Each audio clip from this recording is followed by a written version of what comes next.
As Bitcoin barrels back towards $60,000, which three altcoins are we each the most bullish on? Three that maybe not a lot of people are talking about, but could potentially bring you a lot of gains. We'll have that conversation.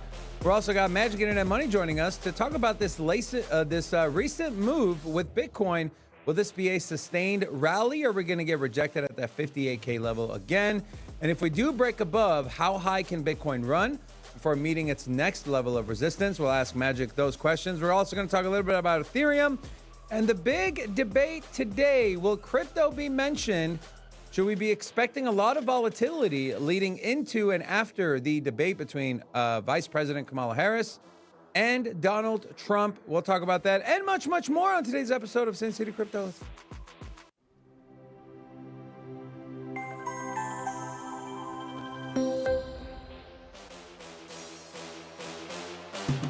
Hola! It's your boy, Big Rob, back in the house. Welcome to Sin City Crypto.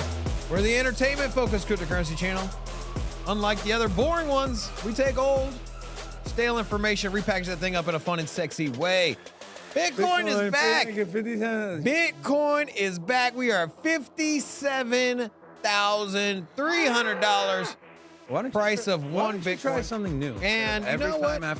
after your little I'm intro. just saying that there's two directions, okay? There's two directions. Bitcoin is back. You say that every single show. Maybe you should try something different. Bitcoin was headed to 50K, 40K, right? Yeah. Hey, I mean, that was the direction. You said it's headed at 90. You said it's headed at 90. Wait. You said, not me. But it was heading that way. It's undisputed. It was temporarily, right? It was trending down, but okay. On Thursday, Friday last week, it was we were heading down to 49K. Mm-hmm. You even said yourself, hey, I think we might go down, test 40-something thousand, bounce back. Anyways, I agree. That was the direction we're going. But now the direction has reversed, and now the trend has reversed. And not only has the trend reversed, but Robin has reversed. And so right now, you know what? We were at 56. We were at 56. Oh my God! Now we're at 57. What are we gonna do? I'm just saying, dude. Rocco, stop the show. What are you here for? I'm just saying. Well, I mean, like, I'm just asking, like, genuinely, what are you here for? You want the price to go down? You want to be bearish? I want to buy more. Like, are you not excited when the price moves up? I'm so excited. The price went up $1,000. Oh my God! What am I gonna? How am I gonna spend? 3 days ago, we were at 53,000. 2 days ago, look, 3 days ago, 53,000, 52,000 at one point. Yeah. And then 2 days ago, 54,000. Yesterday, 55,000. Today, 57,000. And now you're giving me gripe for being excited about this? I'm just saying that, like, as the saying goes, wake me up when September ends. Yeah, wake up David to start buying when Bitcoin's at 80 grand. And then all of a sudden he'll be like, it's time to buy. Listen, like, you know what? I'm excited now. And especially the market, the direction of the market is coming up. We got the debate coming up with Kamala Harris and Donald. And so debate plus rate cuts plus, you know what? We just consolidated for way too long. So I think at this point, we have just been waiting for too damn long for this breakout. And I'm telling you, it's here. It's here. It's just here. like it was here last week, guys. And last week we had a little failure to launch, but I think round two here. So here we go. Okay. There's only one Michael Saylor, but who was the second best Michael Saylor? It's me. I mean, I was the guy for Halloween. I don't care what the price is. I'm always buying. So no, $1,000 move does not make me excited. Now, a $5,000 move to the downside would make me very excited because I would have to scramble around. Once again, it's not that it's $1,000 move. It's that 3 days ago we were at 52,000, and so we're at 57, and so like that's a 10% move from the low 3 days ago to where we're at currently. And so I mean, you might just kind of squaff at 10%, but I mean, whatever, dude.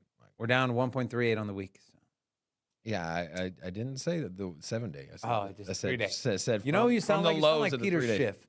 No, Peter Schiff did that interview with David Lynn and Jack Mullis. Did you watch that? Yeah. Okay. Yeah. How do I sound like Peter Schiff? Because I'm choosing these time frames that suit your narrative. And your narrative is who measures Bitcoins in 3 days? Day, week, month, quarter, year.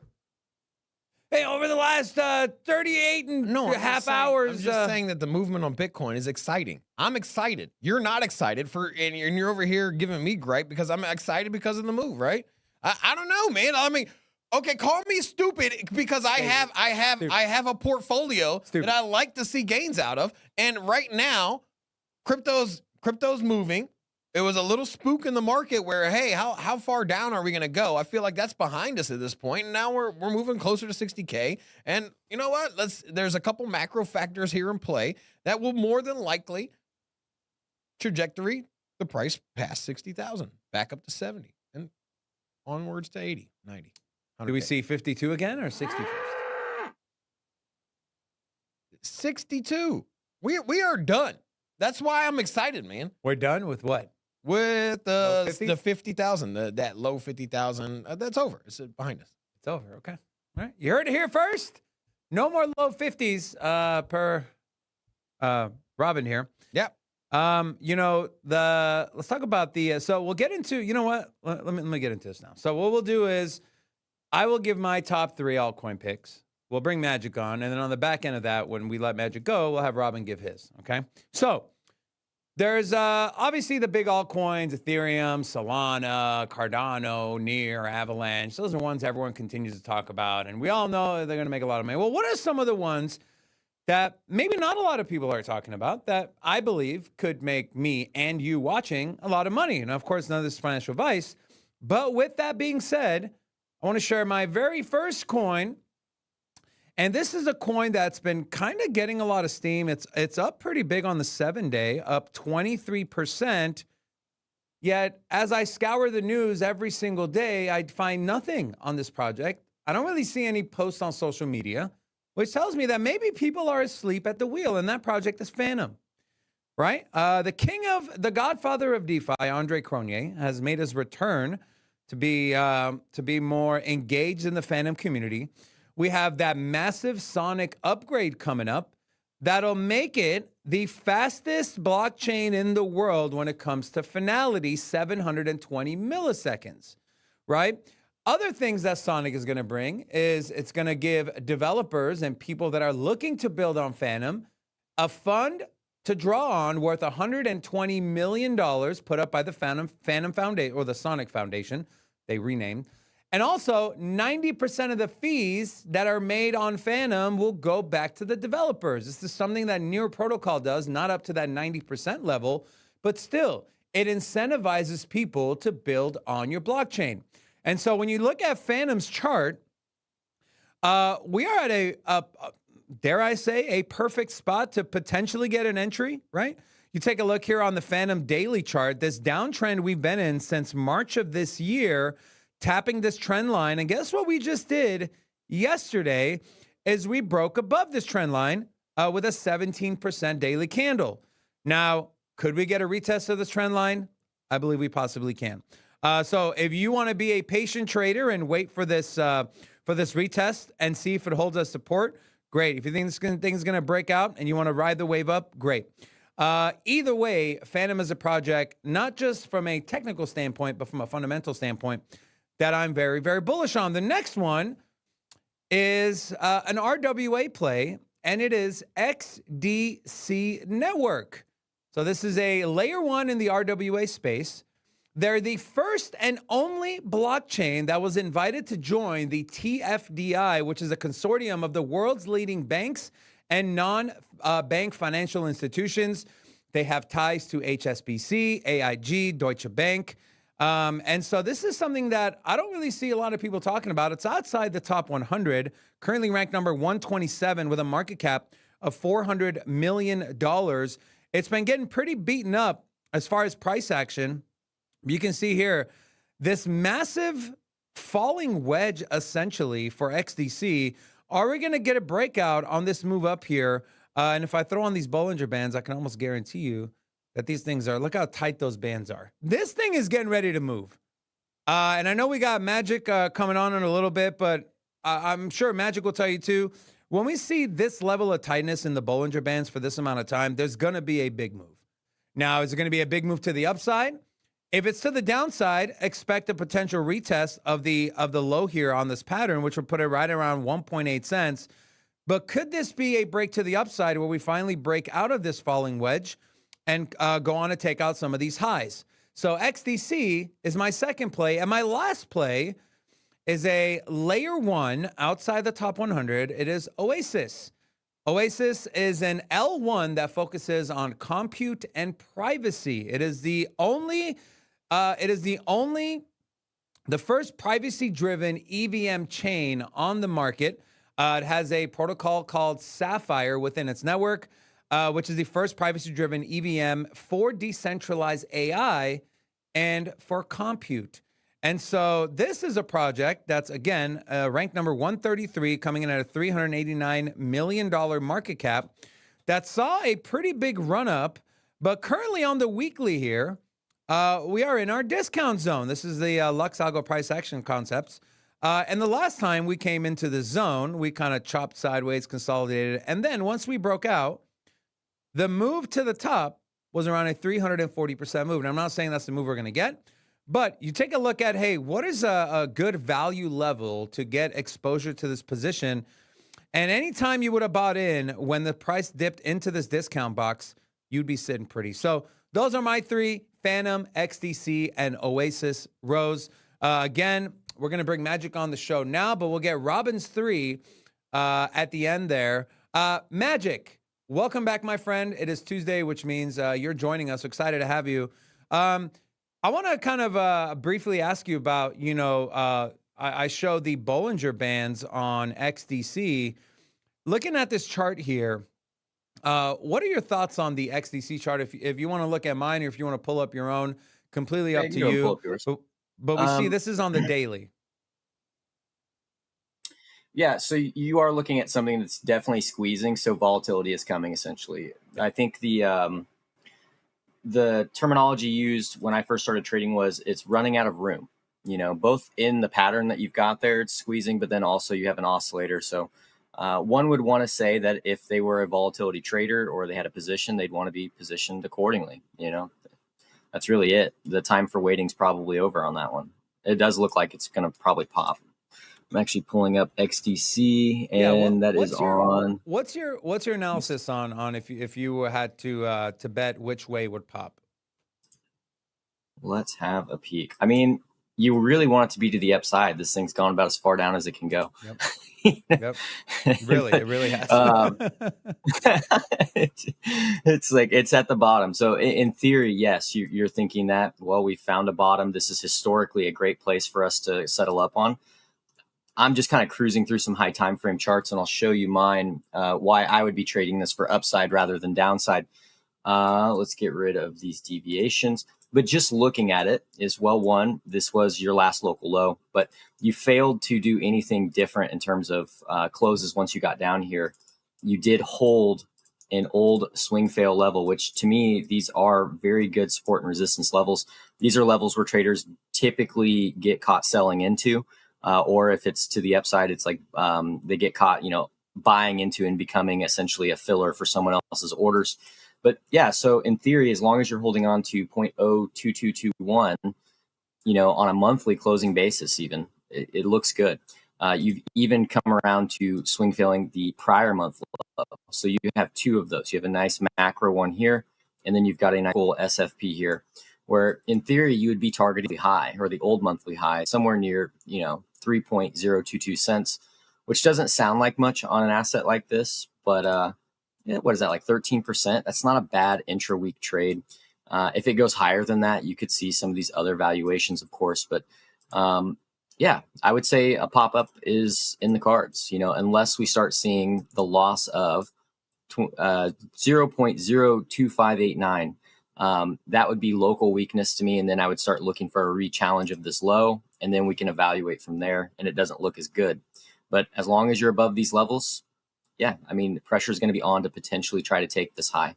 Awesome. And then Magic, can we shift over to Bitcoin? If you remember last week, Magic, Rob thinks we're going to 90K. This move here up to 57.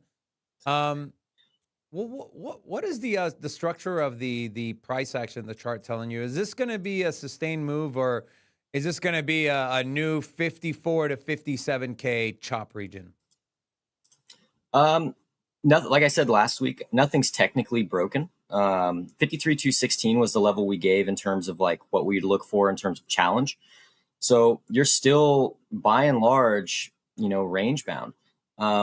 What you want to see structure wise is you can see here at 59,088. That's the level we discussed last week that you need to be back above.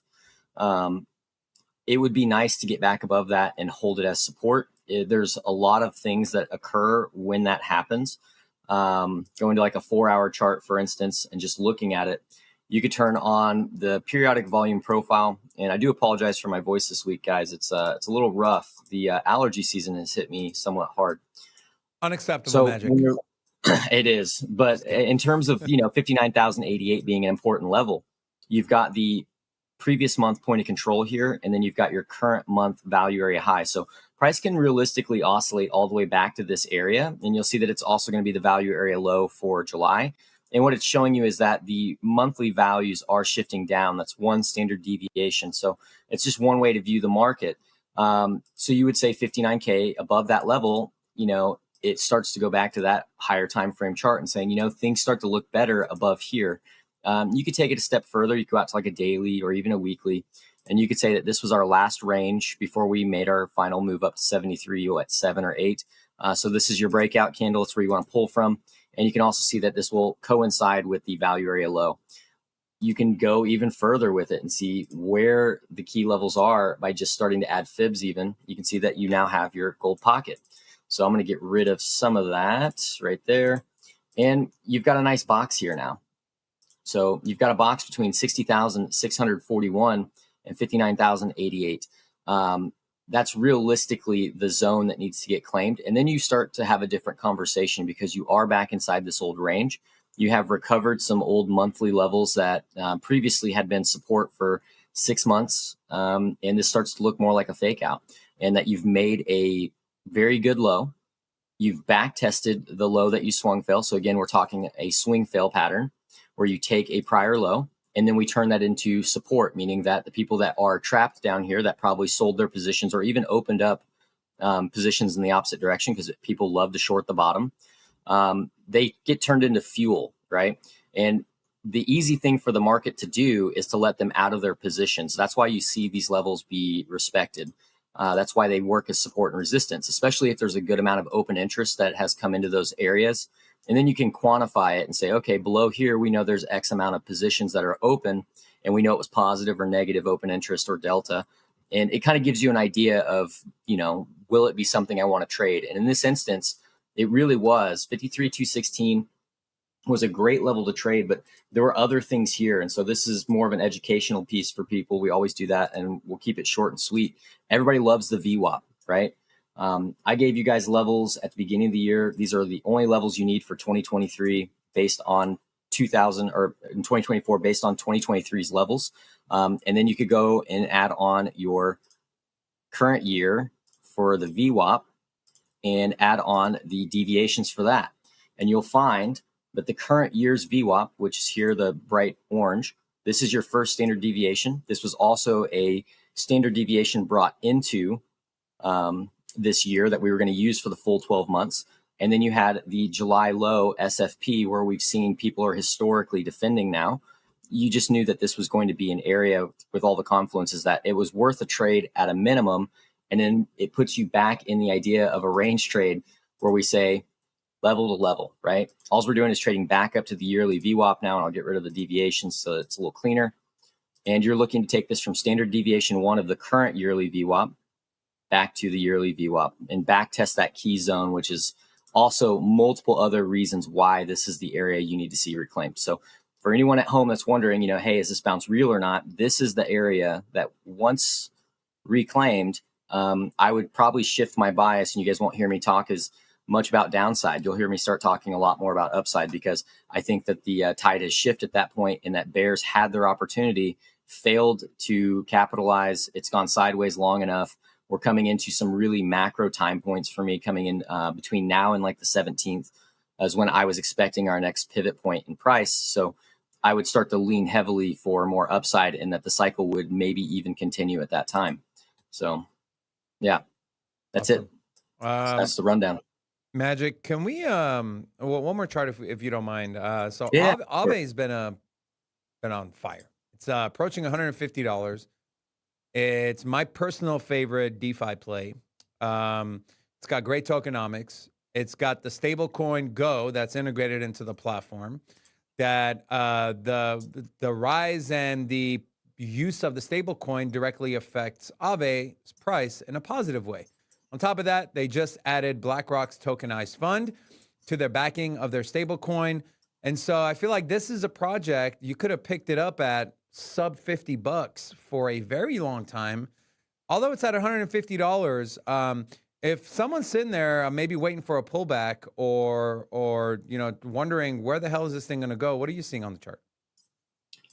Yeah, so I'll kind of go back to the well of the deviations. These are yearly deviations. We actually talked about this coin last night in the group. Someone had requested I do this for it, where it gives you levels for the rest of the year because they were good from Jan 1 and they'll be good till the end of this year. These are probably the levels I would trade off of. They're pretty well respected. You can see this is your zero line, your baseline here, where nice holding of support, and you're essentially going back to the 1 standard, 2 standard, 3 standard, etc. And you're doing that now. So you're actually claiming 142.19, and you would be targeting next 157.70, and then 173.21, 188.71, and so forth. If we took just a deeper look at it and actually looked at the chart,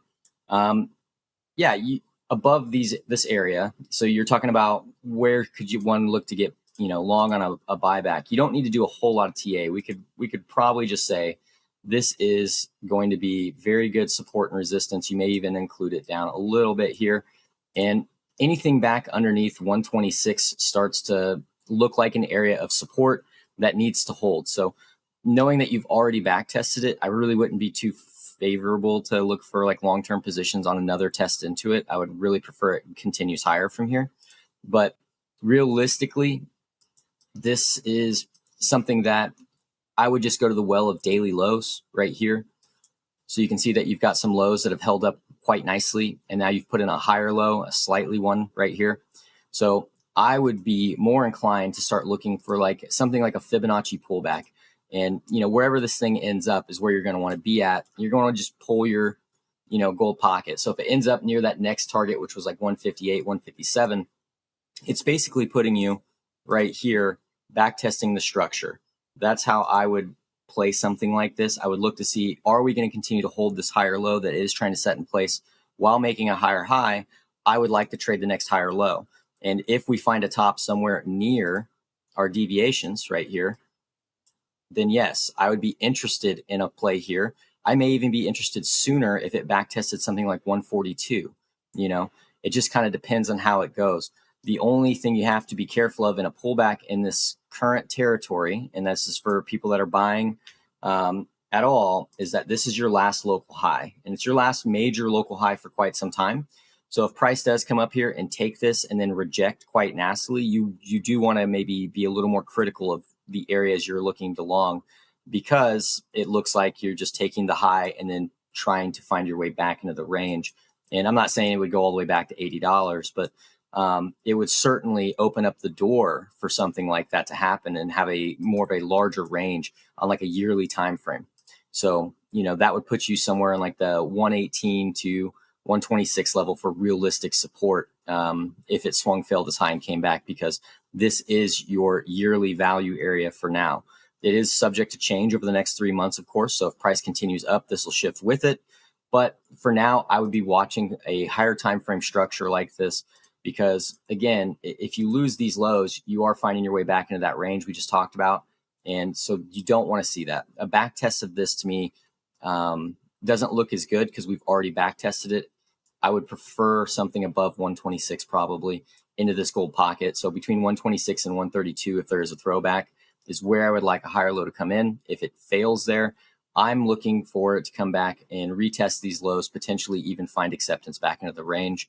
You don't really have a major shelf until like the $100 region. So it would be, I'd just favor continuation here personally. I really wouldn't want to see it different.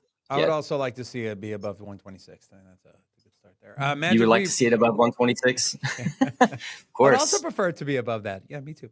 And I know Jimmy's got a pretty fat bag of Ave. I'm sure he would be happy if it stayed above 126 as well. It's based on the most recent chart, this bottom and what you have going on here. It kind of reminds me of Link a little bit, where you put in a very extended bottom, pretty big run up where people probably got very excited. And now you're just coming back and back testing it. And this one's performing really well. It's probably outdoing a lot of the cryptos right now that, people have bags of. So yeah, Ave is crushing it. Magic, before we let you go, we had a big debate today. oh boy. 2 questions. 1, what are the odds that a crypto or Bitcoin question is posed? Right? What percentage do you think probability is? And 2, are you expecting volatility in the market? Oh man, I kind of almost forgot about the debate. It seems like they're trying to bury it now. They were so excited for it for a while, but I think odds of them having a crypto question, I would say 25%. Okay. They had stances that were very opposed to each other, and now she's kind of latched onto some of his stances. At least that's the way it appears on paper, to maybe market herself better to those fringe voters. And so it would not hurt them to throw that out there and watch the candidates actually react. And I would love to see it, because I'd like to see both presidents actually address the issue, because obviously we love crypto. Yeah. Do I think there'll be volatility? I think we're already getting a little volatility, aren't we? Yeah. So That's probably yeah. there'll probably be some, depending on, it really depends on what kind of questions they ask. If they ask hard hitting economical questions and they don't give proper answers, sure, I think a lot of things can happen. Because I do think that, based on history models right now, Kamala is the favorite to actually win the election, even though polls suggest otherwise, depending on where you get your data. It'll be interesting. Please don't. Yeah, I know. Well, you say Magic, depending on how they answer. Well, what's the only market that's going to be open? Is the crypto market. Crypto. Yeah. To me, it'd be something where, if someone made a very bold statement about, even though they have no control over it, like rate cuts or something, I think that could maybe get people to react a little bit, but you never know. Or if she's just said she was going to ban crypto and keep Gary Gensler in there, I mean, yeah, that would probably not look well, I highly doubt that. We see how politicized crypto's become, the amount of money they've raised for candidates, helping them win in different states and Senate races. I doubt that's going to happen. Yeah, I mean, the race is very close, and it's a voter base that I think that both sides are trying to appeal to this election, obviously. I don't think they would say anything detrimental to the community. I think that they want to keep those voters if they can. It's going to make us all feel real good and then pull the rug up out under us. Magic. Hey, that's how the government does it. Yeah. That's part of their fabric, right? Magic, we appreciate you joining us as always, my friend. If you liked the Magic and Money content, you should definitely join his Discord. The link is pinned to the top of the chat here. Hop in there, say hello. Got a great group of people in there. And so, Magic, thank you as always, brother, and we'll see you next week. See you guys. Take care. Before we move forward, I do want to give a big thank you to today's channel sponsor. Today's show is brought to you by Legacy Network. Legacy Network and their Legacy Academy app has been live on Apple and Google Play stores with the ability to earn rewards in their LGCT token that has not been launched yet, but you can still earn the rewards. Download the app, play around with it. It's very educational. It's fun.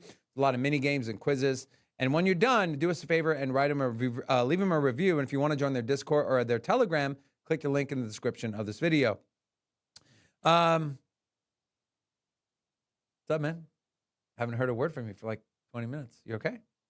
Magic was on. What was supposed to... Oh, just curious. Usually I interject at perfect time.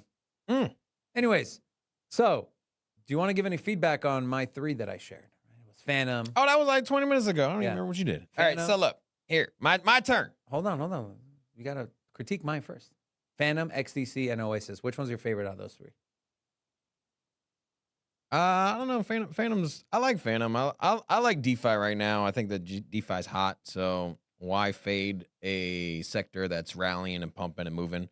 And so, I mean, that's my thing. I'm not too plugged into the charts. I kind of just go off of sentiment, and I just know that DeFi is hot right now, man. So you can't ignore it. I did want to give you my picks here. And so, what are some sleepers, some projects that I'm looking at? And I know that immediately the chat here is going to be like, the hell you doing, man? Why'd you leave out Cardano and ICP and Caspa? These are sleepers. Those are already established. Those are awake. Yeah, we got that. So what are some plays that could get you that 10, maybe 100x, maybe even more? And so for me, I have a few here.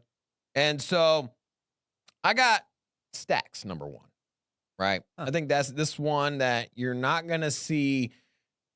You're not going to see the 100x from Stacks. Let's be honest. But I do think that it's something you can't ignore. If you kind of look at Stacks on the ecos, as for what it does, there's not a lot of competition. And so Stacks, if you're not familiar, I'm not going to give you the whole giant rundown, but you have smart contract functionality built directly on top of Bitcoin.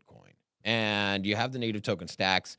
And so for me, we've seen two things. We've seen a lot of price movement out of Stacks when Bitcoin has moved. When Bitcoin has these big parabolic run-ups, Stacks has outperformed Bitcoin in the small window. So if you're thinking to yourself like, hey, you know what, Bitcoin's going to break out, that's where I'm at. I think that Bitcoin is right on the cusp of a big breakout. I think that even if it comes in October, like, David and some other analysts are saying, it's still a really good time to enter in on Stacks as far as price. Well, the to your point, you don't want to enter when it starts moving. Yeah, you enter. And so I think that you got a couple weeks before Bitcoin is really just off to the races. I do think that still you get that giant run up prior to October. I think that on the latter half of this month, we're going to see some massive price swings to the upside from Bitcoin. And that's why I'm really eyeballing Stacks, because it has performed very well. If you take a look on the 1-year chart on Stacks, just a quick glance at its price action from 40 cents, 60 cents.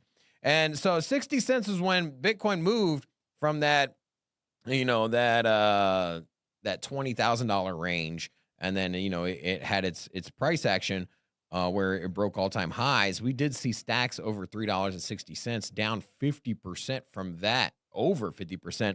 And so, we've just been slowly bleeding off as Bitcoin is consolidated. But I do think that the next run-up is around the corner. So, a couple things about Stacks. Not only is Stacks, just, a token that has value from buying and selling, but it also has use case and utility, something that a lot of other crypto projects, their coin is basically used as governance or just a speculative tool, but Stacks is used for fuel. And something a lot of you don't know is that if you have Stacks, that you can support Stacks consensus. So in a sort, it's similar to staking, but it's proof of transfer that binds Stacks to Bitcoin for settlement. So basically, it provides liquidity for their entire platform through a lockup mechanism, and it pays you in Bitcoin. So, a lot of these Bitcoin maximalists, the people that are really diehard Bitcoin, they're looking at Bitcoin and its utility, and that's why Bitcoin people always talk about Lightning Network, right? And I think they're going to be the same when it comes to Stacks. They're going to talk about, hey, well, you know what, you got NFTs and you got all of the other functionalities that can be done on Bitcoin. Why use anything else? And I think that Stacks solves that situation. And if you use it and use it as intended, it also pays you in Bitcoin. So pretty excited about that. Now, next up, I think that another project that we've talked about in the past, I think is just kind of fallen by the wayside. A lot of people have dismissed it or at least forgotten about it. It's Theta.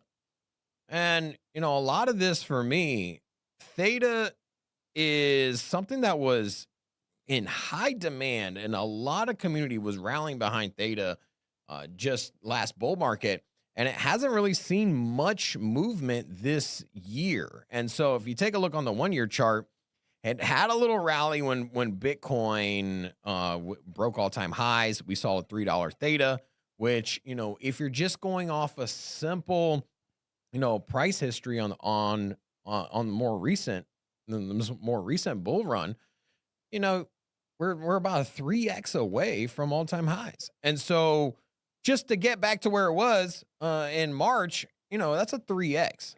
But I hold a lot more weight for Theta because, its original business model, its original utility was streaming videos. And basically, hey, why don't we use our graphic cards that we have in our computers instead of for mining? Let's use it to lend graphic power to power video streaming. Well, let's be honest. That model hasn't really done well. It hasn't taken off, right? I'm not saying that it's broken. I'm not saying that they abandoned it. But what seems a little bit more fruitful for graphic powered compute is the obvious AI nature. And so you look at Theta and empowering AI teams to unrivaled GPU price to performance. So we have the Edge Cloud too that went live. This is exactly it. So this is the Theta Edge Cloud. And so straight from the Theta network, you just type thetacloud.com, and this is their focus now, right? This is the landing page when you go to Theta. And so I think of old is this video streaming, and I think that they're just trying to capture the AI compute narrative. And we see that Elon Musk just bought 200,000 GPUs, the high-end super GPUs from NVIDIA, which cost $20,000 a piece. He's spending billions of dollars quarterly on these graphic cards. And why not, if you're competing with the likes of X and Elon Musk and ChatGPT and Google, you're trying to compete against all of this. Obviously, you're in a bidding war for compute power. And so if you have cheap compute and you don't need to go and say, hey, look, I need to go buy X amount of GPUs from NVIDIA, wait for the delivery 6 months out, get it installed, build the warehouse. Why not just say, hey, network people, all the millions of people that just have graphics cards sitting in their computer that are mining some minute amount of returns, right? Let's just be honest. There's a couple miners out there. There's a couple tokens out there that you can mine and you can generate a little bit of profit on, right? But why not, if you are incentivized to lend your graphic power to AI compute and it outpays what you get for just mining a token, I think that in itself is going to draw a lot of people to build on this network. And if Theta can outcompete as far as price for compute power, then it's a no-brainer, right? Theta also got a 5 out of 5 on tokenomics. Yeah. So pretty bullish on Theta. And I mean, I think that the price, current price is sitting in a very healthy spot. And then, also if you look at, its price where it was last bull market, $13. And so I think that this is a pretty comfortable 10x if, the AI narrative kind of keeps on keeping on. And then lastly, I did want to say that, we've talked about it. What was the first thing I said? I said, like, DeFi is hot right now. This sector is rallying, right? Aave is absolutely exploding. And on top of that, Phantom is exploding. And so for me and my squirrel brain, I say, hey, look, DeFi's popping off. What's the high risk, high reward, something that had traction last bull market, so it has a little bit of a history. It's not like I'm throwing darts here. Something that has a track record, that is in DeFi, that is small market cap, that I personally believe in, that it's something that works, and it's not just some theoretical thing. And well, look no further than, Radix. I mean, this is one of our channel sponsors. If you look at Radix on the chart, I mean, we're outside. This was something that was inside the top 100. I don't remember exactly how high it was, but it got into the 90s. And so, I mean, you're all the way down here, and number 186, $200 million market cap. And this thing, the chart might not look that great on the 1 year here. You were at 5 cents, now at 2 cents. You look at the all-time chart, and it's just been down and to the right. But I say this. I absolutely love the platform. I love the team. There is a lot of dApps being built on here. And so, I mean, there is an ecosystem here. And so, the ecosystem is robust. People are building, and it makes the end user experience extremely simple and also safe, right? And there's not a lot of room for error. So when you play around on Radix, I feel pretty comfortable with the UI. And so for me, I look at price action. This was at 40 cents last bull market, over 40 cents on the Wix. It was 60 cents, but for a good chunk of time, it was around 40 cents. And so for me, this is a 20x away from its all-time high. Even less than that if you take the Wix in the 1 week pump that it got to the 60 cents. But I feel very, very comfortable with Radix. I think that with DeFi rallying, I think that it is time for the smaller players to kind of throw their hat in the ring. And that I am always going to fly with DeFi as one of my picks, because you never really know if Web3 and gaming or AI or this metaverse or NFTs or real world assets, we don't know what those are going to mature to look like. But there's one thing I know, is that DeFi is the reason that Bitcoin and crypto was built, and that's what it services the best.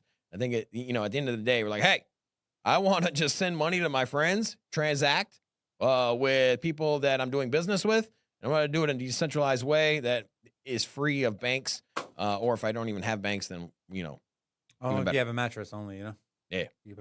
So out of your three, if you only had to pick one to ride with the rest of the market, which one would you pick? Theta. Really? Yeah, that's the one I feel the most comfortable with. Stacks is a little larger, but my downside gripe with Stacks is that Bitcoin maximalists are just so happy hodling, and they're so diehard, like don't do anything with your Bitcoin, that they might not even want to play in the Stacks ecosystem or use smart contracts, because their entire narrative is buy, hold, never sell, and don't ever pay attention to anything else. But there is a large chunk of the community that does talk about use case and utility outside of store value. And so for that reason, I think that, it's the biggest network, lack of competition. And so I like Stacks. I like Radix, but I mean, the trend is that Radix is prices going down. There is less interest from buyers. And so I do expect a reversal. I do expect that Radix will return to somewhat of its former glory. And so I am pretty bullish on Radix. But with that said, I mean, it hasn't performed well lately. Yeah. And so that's my only downside. But at the same time, usually your best gains are from projects that haven't performed that well. You don't want to get into something after it's a little too hot. Otherwise, you kind of miss the gains, right? Yeah. That's why it's high risk, high reward. Mm-hmm. Hopefully you hit the reward. That'll do it for today's show. If you guys haven't watched our videos yesterday, we did one on Caspa talking about the KRC 20 token standard implementation. We also did one on Cardano, kind of breaking down what Charles Hoskinson was discussing in regard to Voltaire, tokenomics, the media, so on and so forth. So if you haven't watched those, do us a favor, do that. Also, if you're not subscribed to the channel, subscribe. With that being said, Rocco. Thank you all so much. We appreciate you. Make sure to come back tomorrow. We'll be here. Same place, same time. On behalf of all of us here at Sincere Crypto, we love you guys. Sin City, crypto. Everybody know we here for entertainment and info. Gonna show you how to get that big dough. So every day stay tapped in for big facts, no capping. With Bitcoin, if you're in, then you win. We divide the pie with no fraction. It's Big Rob, David. I spit the game, but they gave it. Named according to your favorite. I got dry powder, why save it? To the OGs, new beginners. Special shout out to the well members. Buy the dip, sell winners. Ain't really nothing you can tell sinners. Tune in for the latest new flavors. They gonna teach us mean coins. They polarizing like barbecue chicken pizzas. I laugh with a major grin. Laggers, we trade them in. Baddies, they came to sin. And sinners gon' play to win. Screaming, hola, till my bags are flowing over. Hold ya to the moon and to the solar. Won't I? Don't be letting FOMO control ya. It's over when the finger turn